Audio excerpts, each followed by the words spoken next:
Olha, um tema super pedido, bipolaridade. Ah, que bom, é meu tema favorito, que eu amo falar sobre isso. Pedido. Mas vamos começar do início, porque Vamos o lá. pessoal quer saber mesmo. O que seria o transtorno bipolar? Quais são as maneiras de se apresentar? Vamos botar o conhecimento aí para todo mundo. É interessante, né? Porque você estava falando dessa questão da dificuldade do diagnóstico que não é à toa, né? Para ter uma ideia, assim, mais ou menos, talvez para quem não conhece ainda, em média, demora mais ou menos 10 anos para a pessoa receber o diagnóstico entre os primeiros sintomas e o diagnóstico correto. Isso para aquele tipo de bipolaridade mais grave, por assim dizer, ou como eu gosto de dizer, mais óbvio, que é o transtorno bipolar tipo 1, que é aquele onde o paciente faz uma mania, que é um estado, um episódio de ativação, e faz ou não uma depressão. Isso é interessante também, que em transtorno bipolar tipo 1, a pessoa tem uma fase de mania, que é esse estado de ativação. Franca, né? Exatamente. Essa alegria descabida, né? Ou alegria ou muita irritabilidade, né? O que muitas vezes pode passar despercebido, que a pessoa pensa, será que é só euforia? Eu nunca tive euforia, mas tem a irritabilidade muito intensa da fase da mania. Então, esses 10 anos para ser diagnosticado em média, não só no Brasil ou no mundo, é para o transtorno bipolar tipo 1, que é o tipo mais óbvio. Quando a gente vai para o tipo mais sutil, que é o tipo 2 ou ciclotimia, por incrível que pareça, as pesquisas estão falando de 13 a 18 anos para ser diagnosticado. Uma vida, né? Pensa, 13, 18 anos. E não é assim, porque às vezes as pessoas pensam, será que é por conta do Brasil, que os médicos ou os psicólogos aqui não conhecem? Pelo contrário, temos excelentes médicos e psicólogos no Brasil sobre isso. É simplesmente por conta dessa dificuldade em diagnosticar, porque se confunde demais a depressão quando você olha no corte transversal. Porque, em geral, o paciente não vai te procurar na fase que ele está para cima ativado, ele procura na depressão.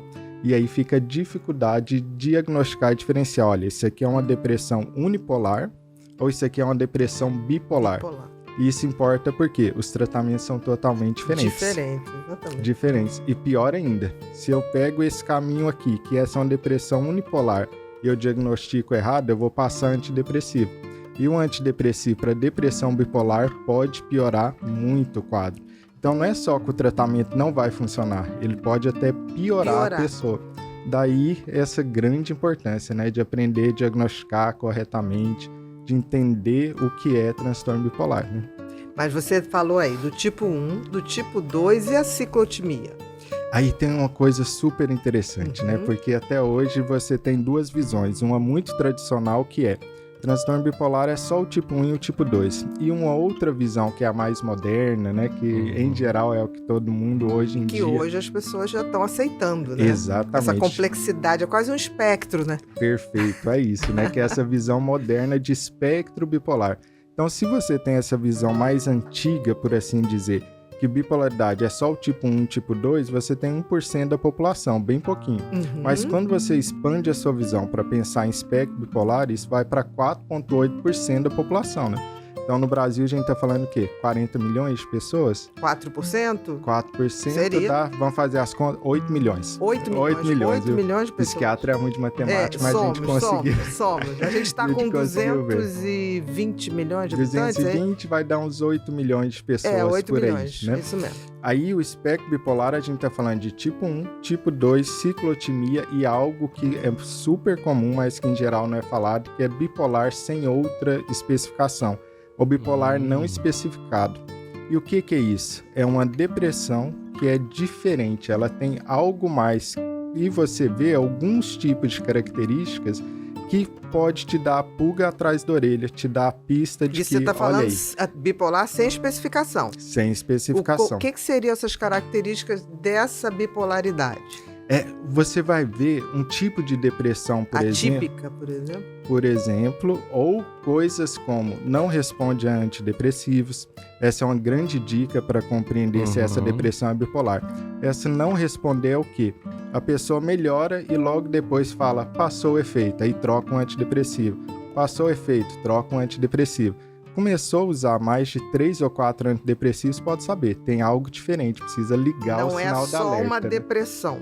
Provavelmente não é uma depressão, eu preciso investigar mais a fundo. Um transtorno de humor unipolar. Exatamente. Pode ter uma outra coisa aí que está dentro do espectro da bipolaridade. Ou algo muito comum, e provavelmente vocês já viram muito no consultório também, que é o paciente tomar antidepressivo e falar que foi igual tomar água, não fez diferença nenhuma. Nossa, mas não fez diferença nenhuma. Não mudou nada.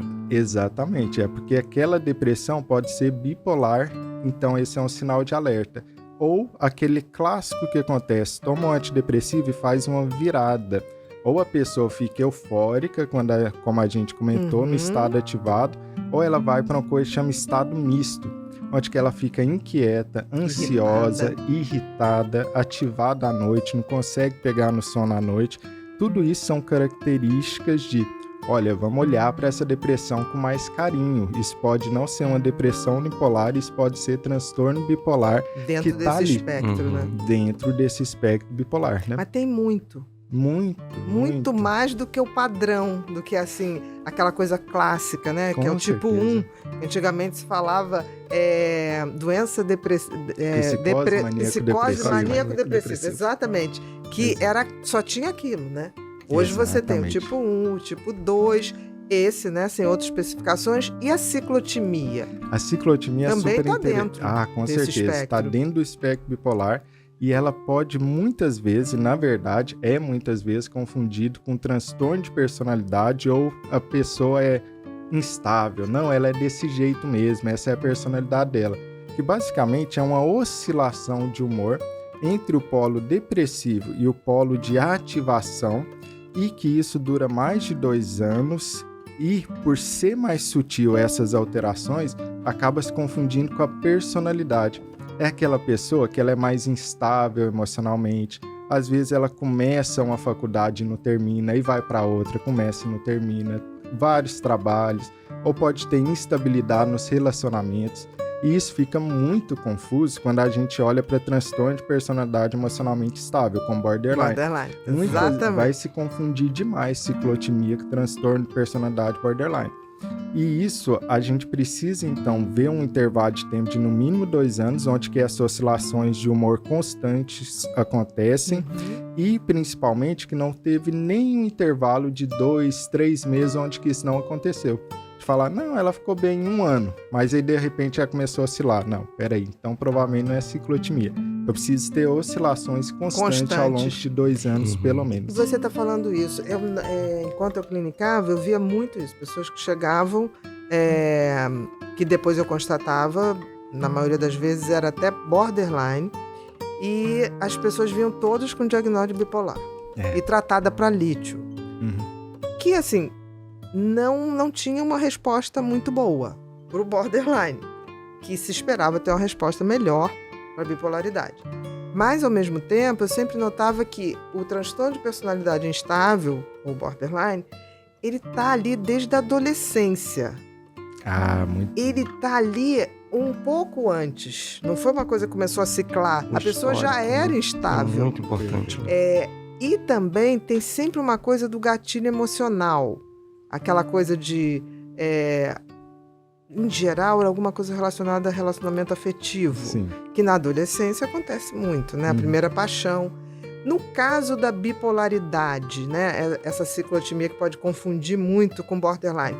Como é que você vê essas diferenças, Renato? Eu achei perfeito isso que você falou, que levantou um ponto super importante, que é o quê? Como que a gente vai diferenciar transtorno de personalidade e transtorno bipolar? Isso. Primeiro, para complicar nossa situação, nossa vida, né? Nada é fácil. Nada é fácil. Pode ser que seja só transtorno bipolar, ou pode ser que seja só borderline, ou pode ser os dois. Exatamente. Uma coisa não impede a outra. Não, as pessoas podem ter as duas coisas ao mesmo tempo. Uhum. E aí, uma primeira dica foi essa que você falou, e eu posso até acrescentar uma coisinha a mais. Que o transtorno bipolar, a imensa maioria das pessoas vai começar entre 15 e 25 anos de idade. Uhum. Enquanto no transtorno de personalidade, isso costuma ser um padrão persistente de comportamento ao longo da vida e que você vai ver sinais desde ali do infância, adolescência, continuamente ao longo da vida. Enquanto o transtorno bipolar tende a ser mais episódico. Então a pessoa pode fazer uma depressão e aí ela fica eutímica, que seria uma palavra que quer dizer ela fica bem. É estável, né? Exato. Uhum. E depois ela tem um outro episódio, né? E o que eu acho que o que mais diferencia é se a gente olhar para as relações afetivas. No transtorno de personalidade emocionalmente estável ou borderline, a gente tem o quê? Um afeto inseguro. Essa pessoa tem uma dificuldade de se vincular a outra. No transtorno bipolar, isso não acontece. Pode ser que eu tenha alteração de afeto durante a depressão ou mania. No episódio. Nos episódios. Mas não é uma coisa constante, não é aquela insegurança que você explica muito bem lá no seu livro, né? Que eu acho um livro maravilhoso para as pessoas lerem, né? Quem não leu... É um medicamento demais. Eu boto como diagnóstico diferencial a bipolaridade mesmo, exatamente. Né? E se confunde muito. Confunde muito, né? Então, para diagnosticar transtorno de personalidade, diferenciar transtorno bipolar, eu acho que olhar para as relações afetivas e a forma como essa pessoa se vincula é essencial. No borderline, a forma de se vincular está alterada. No transtorno bipolar, isso não está alterado, a não ser durante os episódios de humor. Aí, realmente, né? Se eu estou deprimido, vocês devem ter visto consultório como a pessoa pode ficar mais insegura, mais carente, quer mais cuidado, quer ficar próximo. Assim como, por exemplo, quando a gente tá doente, a gente quer colo, né? Com certeza. A gente quer colo, a gente quer carinho de mão. Fica mais inseguro, né? né? No episódio depressivo, a pessoa fica mais insegura, né? Mas ela melhorou da depressão, isso não acontece mais. Ela tem um vínculo seguro, ela tá bem com os outros, né? Mas pode se confundir bastante.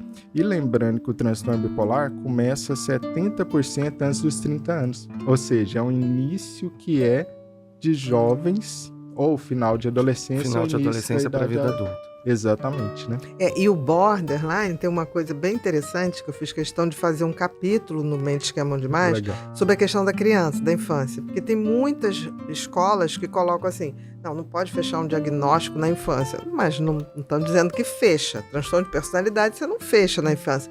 Mas tem muitos indícios. O histórico ali. Essas crianças têm uma coisa muito típica, né? São hipersensíveis, qualquer coisinha mudam de humor, ao mesmo tempo são extremamente afetivas, extremamente artísticas. São crianças adoráveis, né? Que fascina. Todo mundo fala assim, ai, que bonitinho. Mas você vê aquela criança, qualquer coisa ela se fecha, qualquer coisa ela reage, hiperreage, até com os coleguinhas, com os parentes, e que a gente acha bonitinho. Mas depois, quando vem na adolescência e se depara ali com a primeira paixão, a coisa explode. Então, eu sempre digo, se não é para fazer um diagnóstico, é para a gente se atentar.